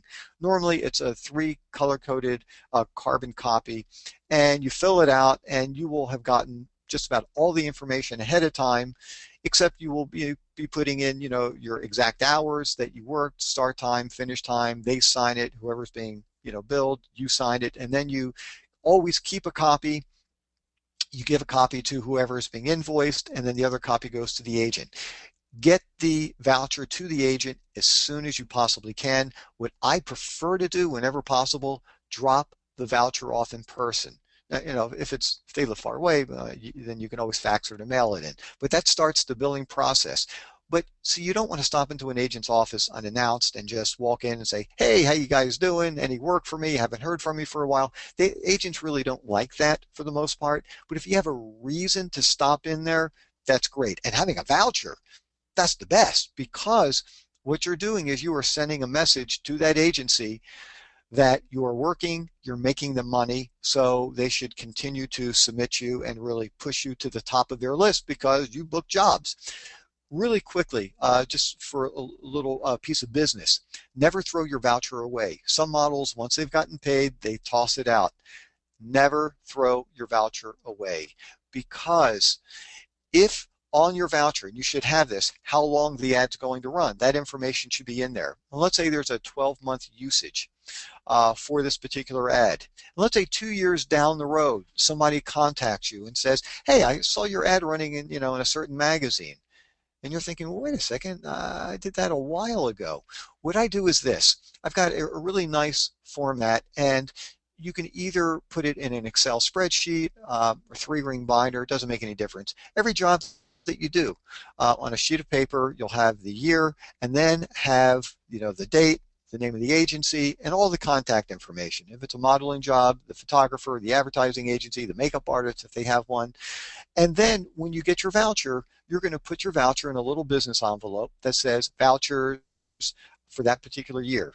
Then once you've gotten paid, you write paid in full, put the date, and then stick that voucher in another envelope that says paid vouchers for that particular year. So that way, if somebody comes to you a couple of years later and says, hey, I saw your ad in this magazine, and you're thinking, gosh, I did that a long time ago, you can go to your informational booklet and look up the date of the shoot, then go to your envelope for paid vouchers of that year, open up the voucher, and if it says 12-month usage, and now it's been a couple of years, now you can get paid. If you threw the voucher away, you have no proof, and agents typically don't hold on to vouchers, for that long of a time period. So what you do is you contact the agent and you say, look, I just want to let you know the ad that we did is running again. We need to get paid. So your agent's going to get more money, you will get more money. That's how you handle vouchers. Okay, so for a sample cover letter, let's say you've put together a sample composite sheet, or you've got a composite sheet that you want to start mailing out. Here's a really, really good sample of a cover letter that you can use. You'll just change a couple of the names around, whether it's to an agent, whether it's to a photographer, people at advertising agencies, but just something to keep in mind. Make it short, sweet, to the point. And another really key factor for the sample cover letter is have your headshot on the front, on the top of your letterhead. So that way, as they're reading your letter, they can see your face. I think that's really, really helpful. Okay, so just to start winding things up here, for your homework assignment, figure out your type. For me, I'm not the head of the motorcycle gang. I know that might surprise you. I'm not the tough guy. Not to say that I haven't booked some of, not so much tough guy. Well, actually, I take that back. Yeah, once I was a bouncer at a dancing club, and it was for a TV show. But that's unusual for me. I mean, normally I'm the doctor, I'm the lawyer, the guy you like, the guy who fixes your computer, the science teacher. I mean, those are typically the kinds of roles I'm going to get. The CEO of the hospital, the accountant. And one of the ways you can help figure out your type is by going through tons of magazine ads. And when you see an ad, and you can honestly say, not that you necessarily look like that model, but it's the right kind of shot for you, you will start seeing that over and over and over and over again, and you will start to learn, okay, yeah, those are the kinds of jobs that I'm going to be considered for. Also, when you're sitting down with agents and you're meeting new agents, one of the things that you can do is ask the agent, how do you see me getting booked? What kind of roles do you think are right for me? And when certain types keep getting mentioned, you will know those are the kinds of types that you're going to be submitted for, and hopefully you'll get booked for. Make a copy of the ads, and I mentioned that earlier, from magazines or from stock photography websites, so you can get ideas. And part of the homework assignment is to start getting and collecting maybe 12 or 15 of those ideas. And something that I will offer to you, if you go to my Facebook page, and like I said, it's facebook.com/how-to-model, and if you want to upload some of those ideas that you have, and also upload a headshot or just a snapshot so I can see what you actually look like, I'd be more than happy to spend some time looking at some of your ideas and saying, yeah, I think that would be a really good idea for you, or nah, I really don't think that's a good category for you. So feel free to do that, and maybe other people will spend some time and give you some feedback as well. So let other people help you with that decision also. Then what you're going to do is, once you've got, let's say, 12 or 15 different ideas for actual test shots that you're going to be doing, on a plain sheet of paper, make different categories, columns of emotions. So let's say one of the shots, let's say you're a student, and one of the shots that you're thinking about doing is you just got accepted into the college of your choice. And so on the top of that category, you will put happy, student, and then happy. Well, once again, happy doesn't tell you anything. Make it specific. Why are you happy? You're happy because you got into the college. You're happy because you did well on your SATs or ACTs. You're happy because you won some kind of contest. You're happy because you were voted prom queen or king or whatever it is. Make it specific. And you'll have a whole list of different categories based on the ads that you were thinking about creating and shooting for your test shots. Then think of a real experience in your life that will give you that emotion. And then you're going to look away from the camera, say a word or two, or make a sound that will help bring that experience back. Look up, and then just get anybody to take some pictures of you. Once again, it can be a cell phone. Actually, some of those look incredible. If it's a digital camera, it could be a throwaway camera. Who cares? Do maybe 5, 6, 7 shots of each expression that you're trying to hit, and then look at it. And you've got to be honest with yourself. Do you really look like a guy who's happy because he got accepted into a college? Do you really look sad and frustrated because you're trying to take these generalized exams, standardized exams, and you're just not getting it? Which could also be a really interesting kind of shot, and it could be an ad for one of those companies. If it looks real, it looks believable, you've got it. And every time you go to a go-see, every time you're setting up these test shots, every time you're on a set doing a real ad and you're asked for that kind of expression, you can do it in an instant.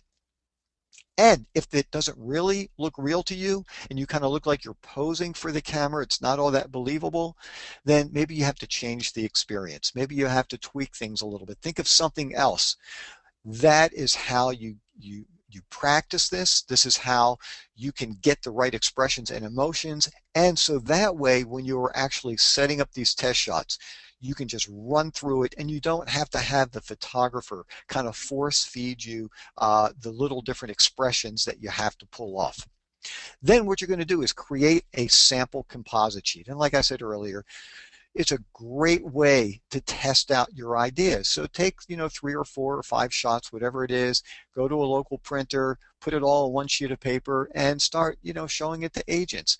Or they might just ask you to email in photos, as JPEGs, or maybe they have open calls and they want to see you, and you want to bring something to show them. And this way, you're not spending hundreds of dollars on composite sheets, and you might spend $1.50, creating a sample com card.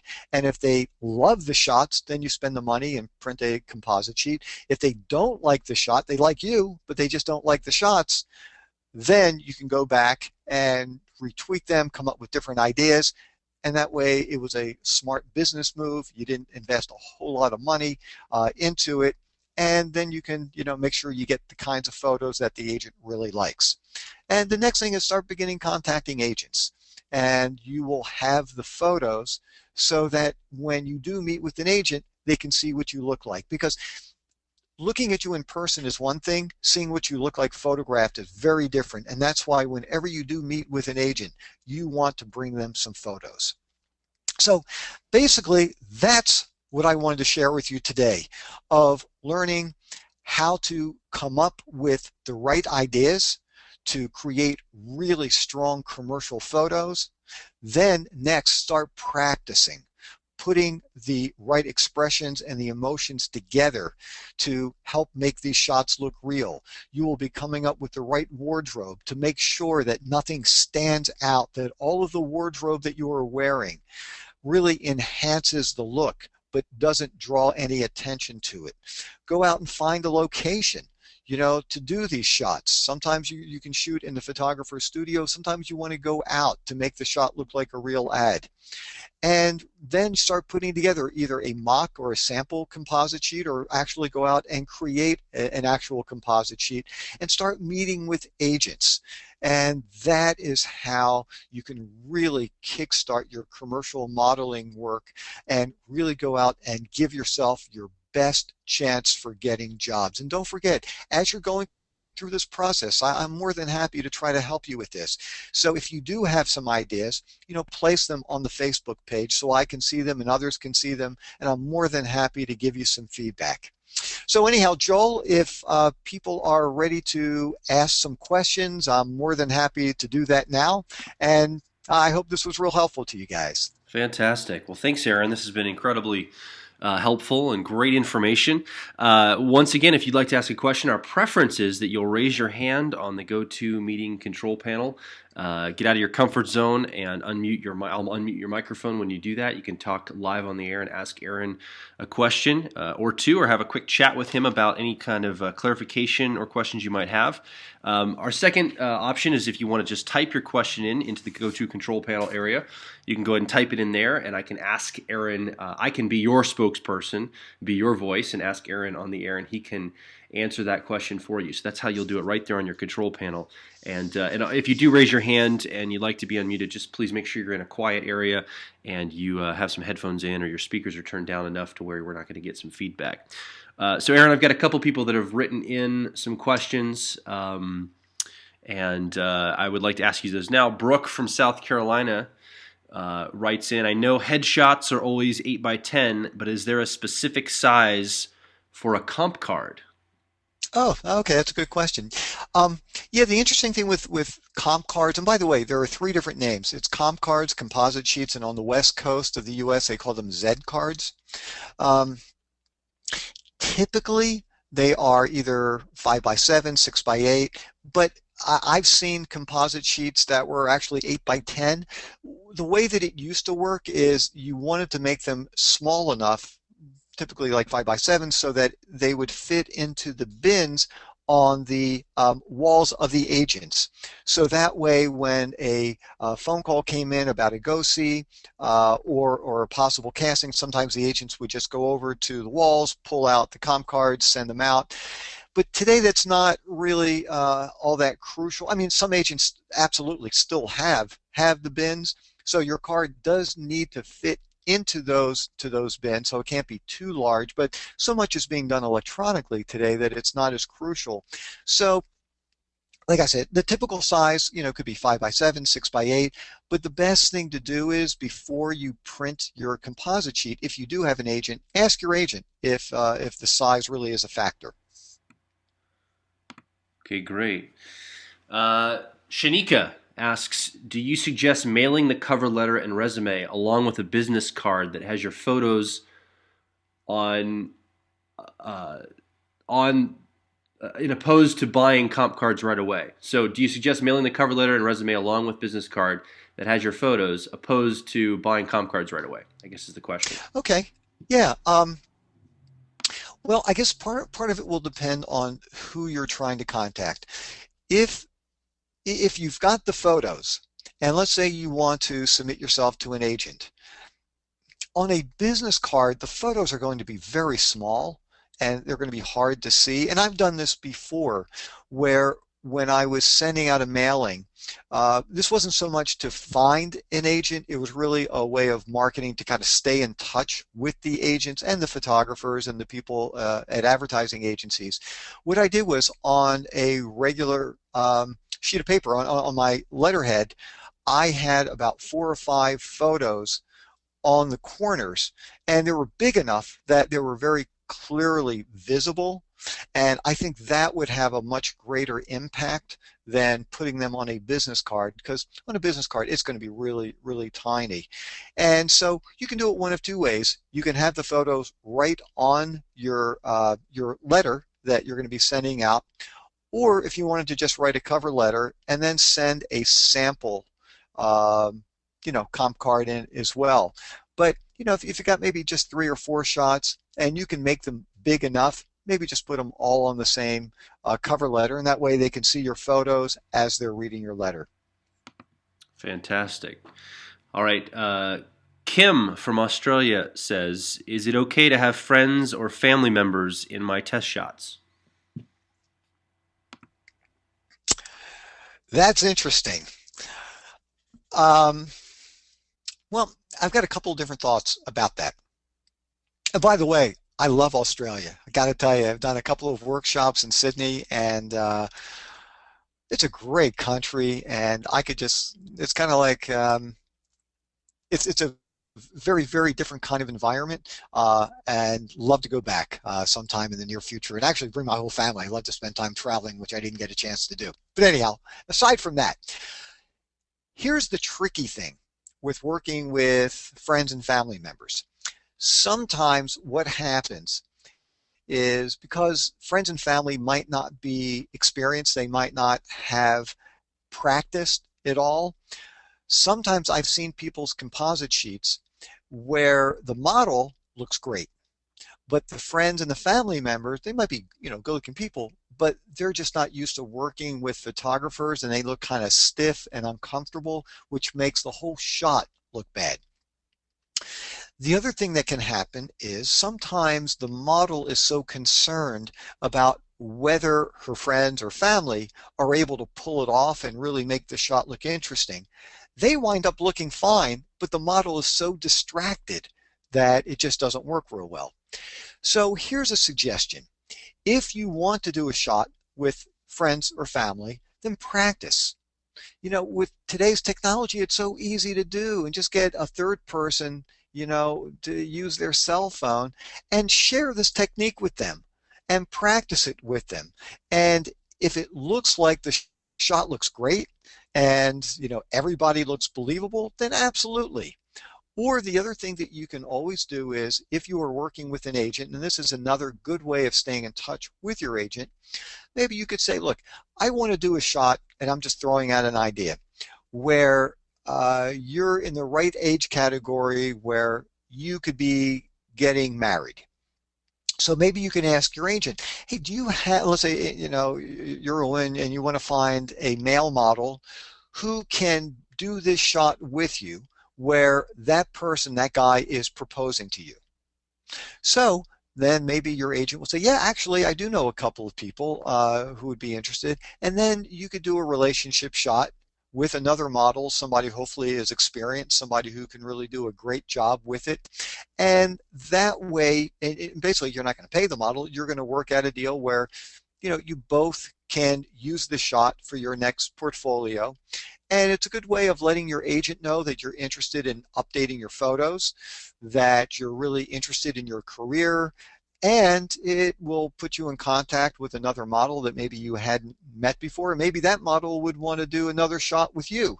So anyhow, that's how I would go about doing it. So either practice with friends and family to make sure that the shots look great, or go through your agent and see if you can find another professional model to do the shot with.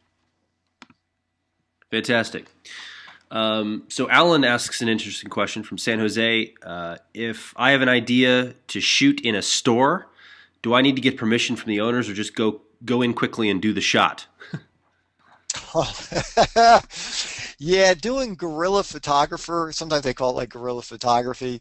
I wouldn't recommend doing that, only because you could run into all kinds of problems, besides from a legal point of view, but even from, look, you want to be relaxed. You want to set up the shot, you want to have the right lights.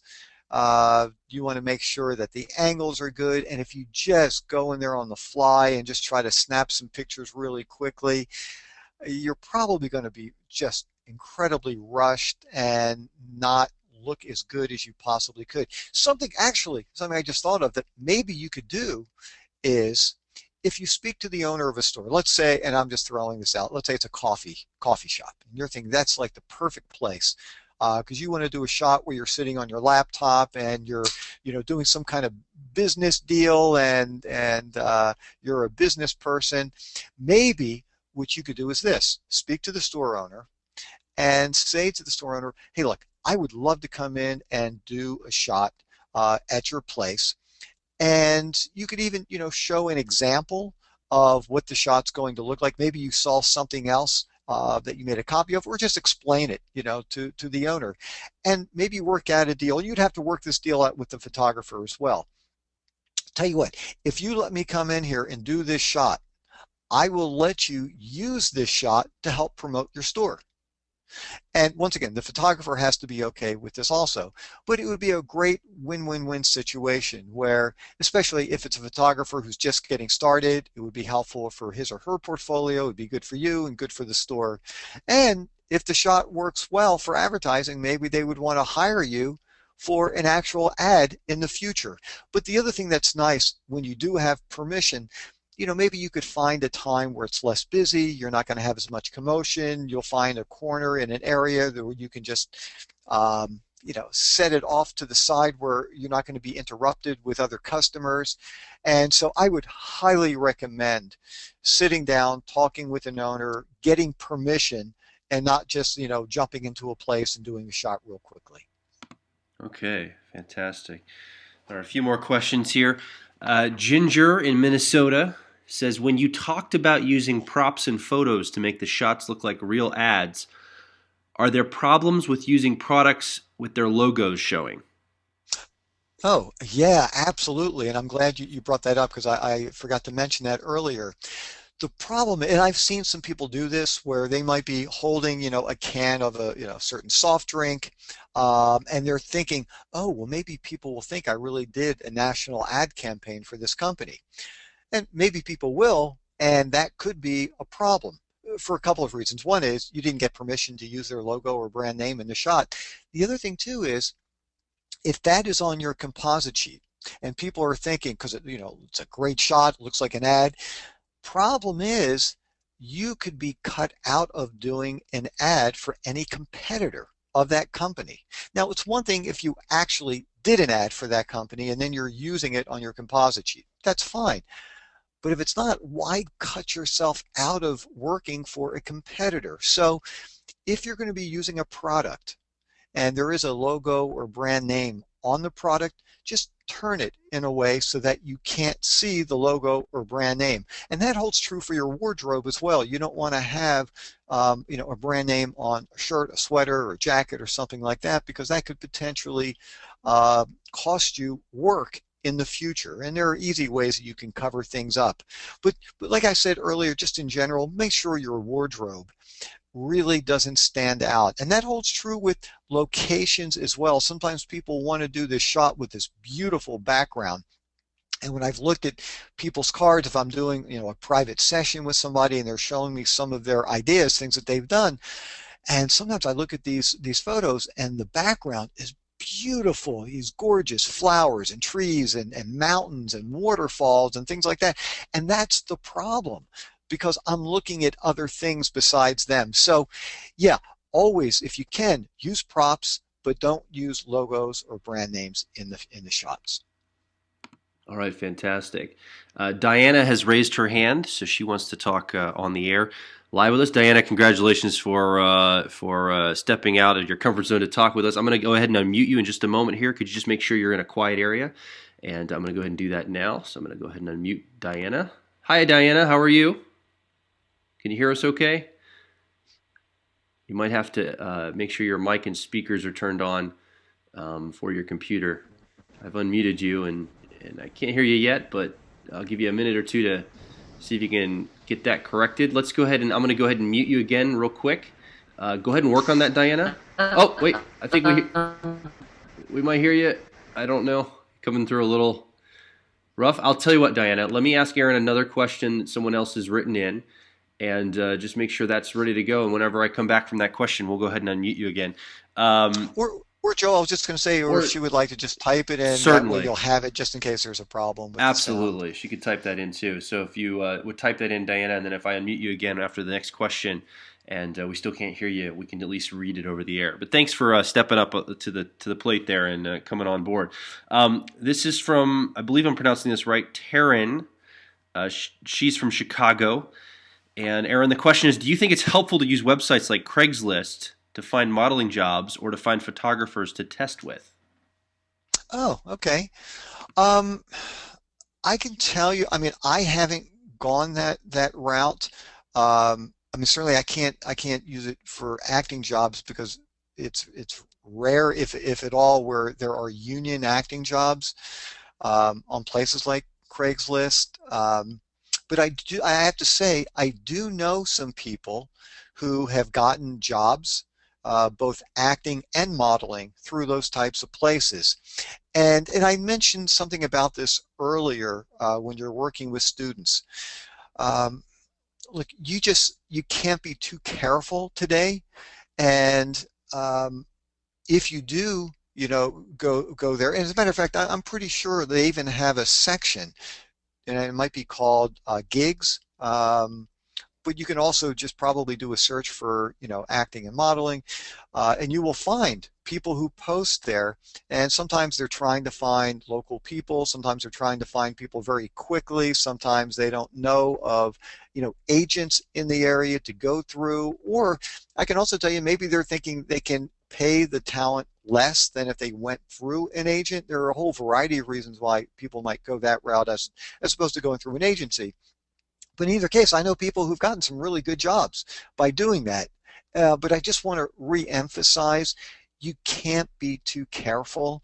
So if, let's say, there is a photographer, and like I said, I mean, I know people who've done this, and they've gotten modeling work and acting work.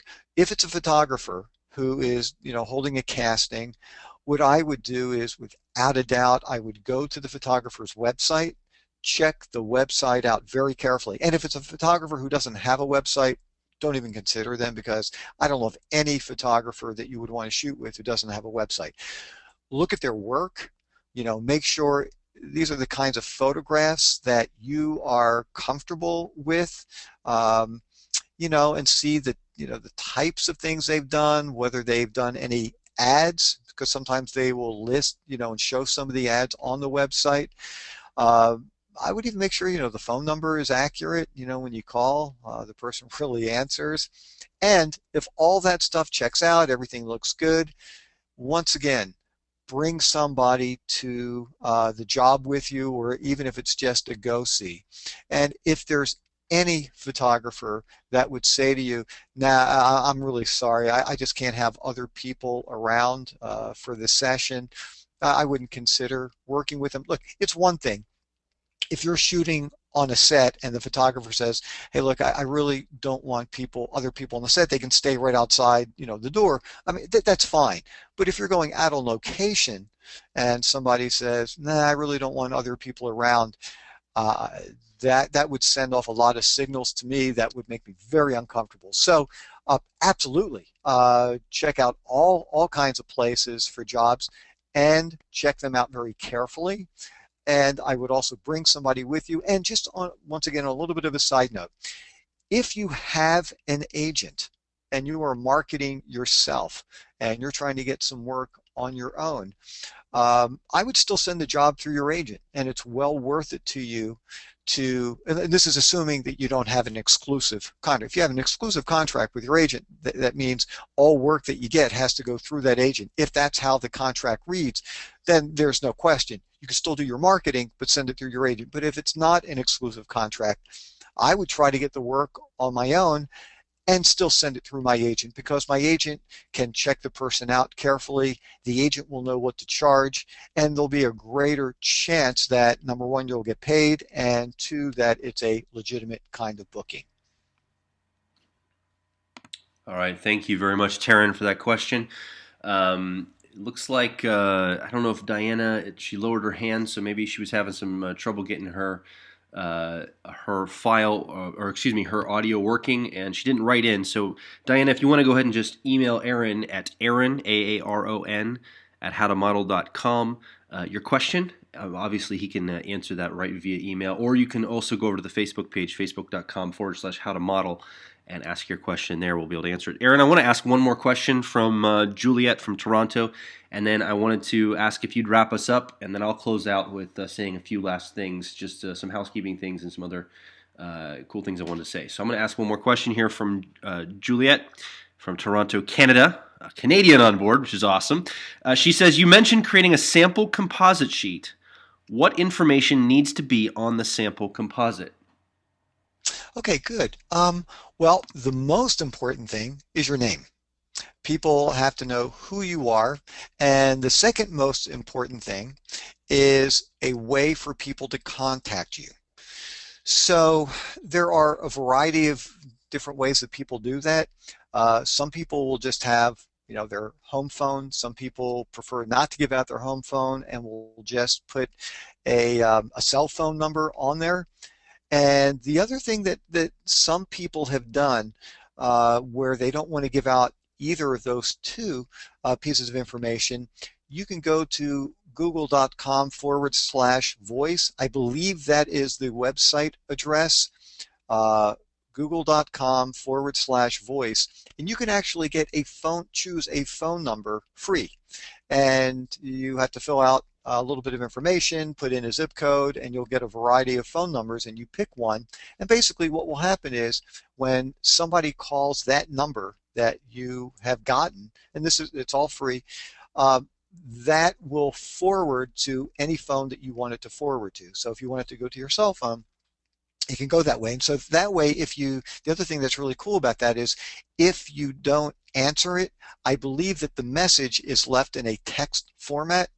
So it's just another way of not giving out so much personal information on your card. And that holds true whether it's, on a headshot, on your resume for a headshot, or on your composite sheet. If you're not exclusive with an agent, you'll have your agent's information.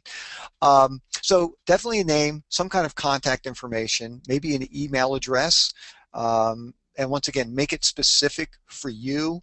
Don't make, sometimes people have these really crazy email addresses that maybe they created when they were really young. So make it really simple. If you can use your name or some easy version of your name, that's great. If you have a website, I would put that. I would also put some of your statistics. You can put your height, you can put your weight. You really don't have to, you can put eye color, hair color. On a sample comp card, I really wouldn't put a whole lot of information. On a regular comp card, there really is more information. Then you'll put more of you'll put sizes in there as well. So that way, if you do get booked for a modeling job, they will easily know what sizes to get for you if they do need to pick up wardrobe. So on the sample comp card, basically your name, contact information, and just a couple of the vitals will be fine. And that way people can look at it, they know who you are, and they know how to get a hold of you.